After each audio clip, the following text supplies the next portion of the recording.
What does that even mean, Bauer's game plan? Alrighty then, we're going to take a look at what's going to get inside of Barnyard Roundup. Before we get started, I do want to mention this is the promotional copy I have in front of me, so take everything you see here with a grain of salt. First, we got our handy dandy rule booklet. I imagine yours is going to be full color, double-sided. I think it's going to be about 8 pages. It's very well done, and I'll have you up and running in no time at all. And also, the game's really simple, so I can teach you how to play right now. So in Barnyard Roundup, you are going to be trying to get animals in front of you. These animals are going to give you victory points. Whoever has the most victory points will win the game. Simple, right? Well, people are going to be lying to you and trying to make you think that they're lying to you because, well, I'll show you how that works. Let's go over the components. We'll get into the gameplay. So component-wise, you're going to get cards, and more cards. You're going to get cards that will have 1, 2, 3, 4, 5, and -5. So chickens are always on 1, sheep are always on 3, pigs are always on 4, so on and so forth. And there are also the crows, which are always -5. There are 15 of each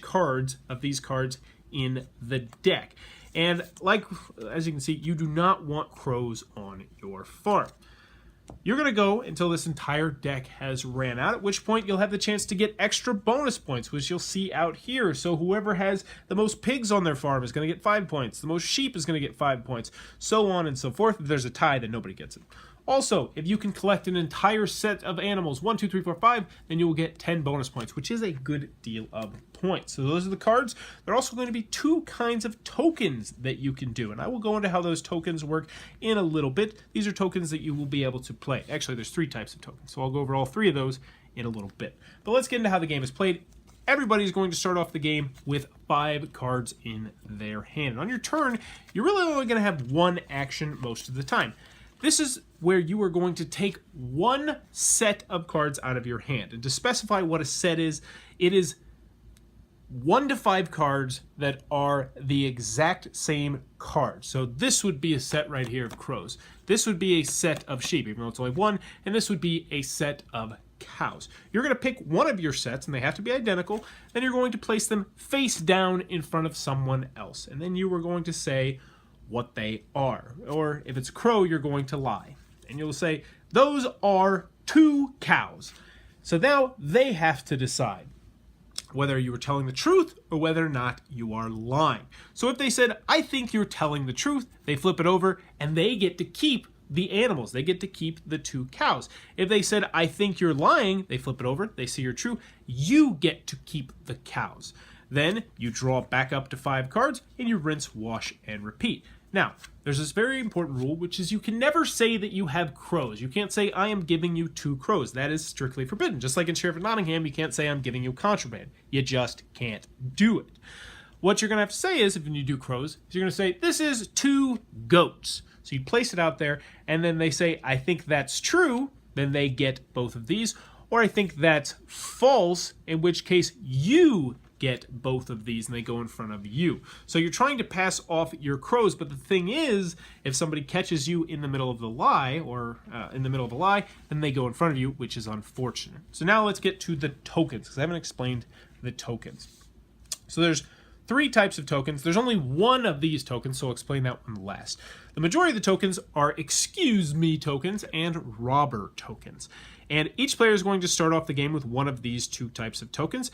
Excuse me tokens will allow you to take someone else's turns, kind of. So let's go back to that example where I put the 2 cows in front of this guy and I said, there are 2 cows right there. If some other player, the player over here said, excuse me, he could play this token right now, and then these 2 cards would go in front of him, and he would decide if that person is telling the truth or lying. So essentially, you just kind of steal somebody else's turn, but it's not really their turn. It's just kind of their half turn, I guess you'd call it. Next, you have the robber. The robber is a little bit of a go fish element. So let's just say these are my 5 cards I have in front of me, and someone plays a robber and say, all right, I'm playing this robber right now.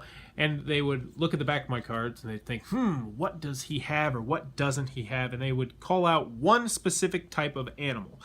And they'd say, all right, sheep. And so if he said sheep, I would have to give him my 1 sheep. If he said cow, I would have to give him my 2 cow. However, it's high risk, high reward, because if he says, say, pigs, and I don't have any pigs, I get to give him my crows, which obviously is not good for him. So obviously, both of these are high risk, high reward. Now, last but not least is the Scarecrow. And you can acquire the Scarecrow, and you can acquire more tokens in general. Whenever you get 3 black crows in your farm, you get the farmer takes pity on you, and you get to draw an additional token. If you draw the Scarecrow token, you immediately take its action, and you get to send away 3 of your crows to different players. You have to split it up, though. So that can be a huge point swing. I mean, a 15-point point swing, not to mention giving 3 other players -5. So it can be a big deal. Anywho, you are going to rinse, wash, and repeat until you have played through all the cards, at which point the game will end immediately. You'll hand out all the different victory point bonuses and the set bonuses. Whoever has the most points will be the winner of Barnyard Roundup. And that, in a nutshell, is how the game is played. Ahoy there, YouTube! I'm back again today for another game review, another special Kickstarter review. And today I'm very excited to check out Barnyard Roundup from Druid City Games. This is for 2 to 6 players, ages 7+. It'll take about 10 to 20 minutes to play, so it's a family weight filler game in which you are going to be trying to tell the truth, or make your opponents think you're telling the truth, or make your opponents think you're telling a lie, trying to get animals into your farm. It has a very heavy Sheriff of Nottingham-esque vibe, but is that a good thing? Let's open it up, and I'll tell you what I think about it. Alrighty then, Barnyard Roundup from Druid City Games coming to a Kickstarter near you very, very soon. I'll be sure to post that Kickstarter link down below. What are my final thoughts? Let's go over the pros, let's go over the cons. First, on the con side, the game's not going to be for everybody for a couple different reasons. It is a very simple game, it is a very repetitive game, and you're just going to be doing the same thing over and over again. Also, there can be big point swings. I wonder just ever so slightly about how everything balances out. Like, if you have the most cows, you already have a boatload of points. Should you really get a 5-point bonus, whereas the guy that only has 6 chickens gets 6 points, and then he also gets the 5-point bonus?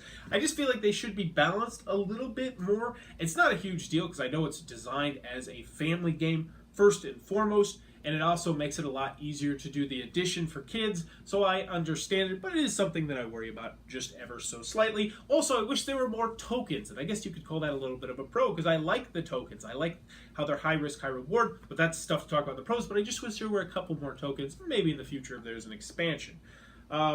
But the game is repetitive. You're going to be doing the same thing over and over again. The game can be swingy, especially, you can be just cruising on your way, then somehow you get 4 crows, and you're like, oh, what in the world? It just completely tanks you. Or somebody can draw the Scarecrow card, and they lose, they gained 15 points, everybody else's lose 5 points, so it does have a little bit of swinginess, which, for a family game is not the end of the world. This is kind of a weird con, because this game will force you to lie sometimes. So if you have crows in your hand, you have to get rid of the crows. You want to get rid of the crows at least, which means you're going to have to tell someone that you have something else in your hand. And for adults, I don't have a problem with this at all, but I know some people are not the biggest fan of family games in which children are going to have to lie. And I feel like eventually a kid is probably going to have to lie in this game because their hand is just going to become filled with crows, and so they will be forced to lie. Some people won't like that. I personally don't mind. I think if your kids are old enough to handle playing games, then you can have a simple conversation and say, it's not okay to lie in real life, but this is a game, and sometimes people will lie in games, because it's one of my favorite things to do in games, period. You might not tell your kids that. Also, I liked it best at the higher player counts, but that being said, it is still fully functional at the lower player counts. I just feel like it gets a little bit more exciting at the higher player counts. But one more con is that if someone has a huge lead, you can just intentionally not play to them. You can just ignore them, and then they only get to do something on their turn. It really doesn't happen too often. The game's pretty close for the most part. But still, that is something that I did want to mention. Any other cons? No. Moving on to the pros, I really enjoyed Barnyard Roundup. And is it going to be something that I play routinely right now?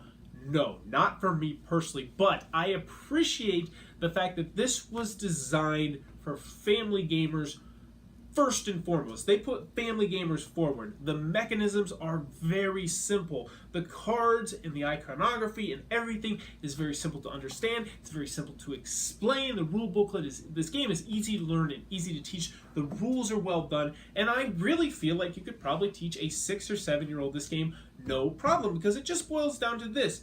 You just have to say, I have these. And then at that point, it's just, do I think you're lying or do I think you're telling the truth? And I like that aspect. And I think some people, Sheriff of Nottingham Light, I think that is exactly what this game is. They just took Sheriff of Nottingham and they stripped away a bunch of the gameriness, which I personally love, and they came out with this game, which, for what it's trying to be, it definitely succeeds. Now, is this a game that's going to hit the gaming table? That's what you're wondering right now. Is this going to be a lightweight filler game? And I can say, I feel like it will. Yes, it's incredibly light, and there's swingy, which is generally not what people want, but it plays so lightning quick. This game is over before you know it. It says 10 to 20 minutes. It's not lying. The game is just preposterously fast because it's just two goats. You're lying. Oh, no, I'm not. I get it. Ha ha ha.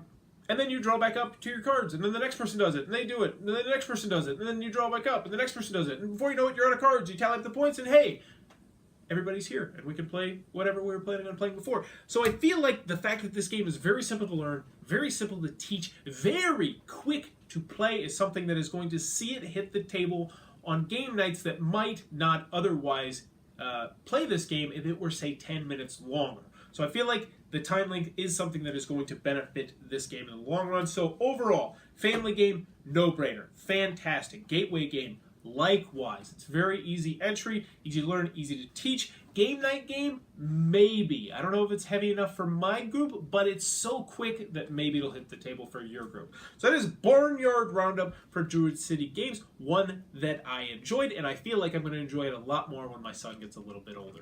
If you enjoyed this review, please be sure to click on the subscribe button down below in the comments below. Let me know, would you ever want to live on a farm? For me personally, God, no. I like being near the city. I like Wi-Fi. I like being able to walk places. And when you're on the farm, you can't really do that. I know it's cool that you can have your own eggs and milk and all that stuff, but nope.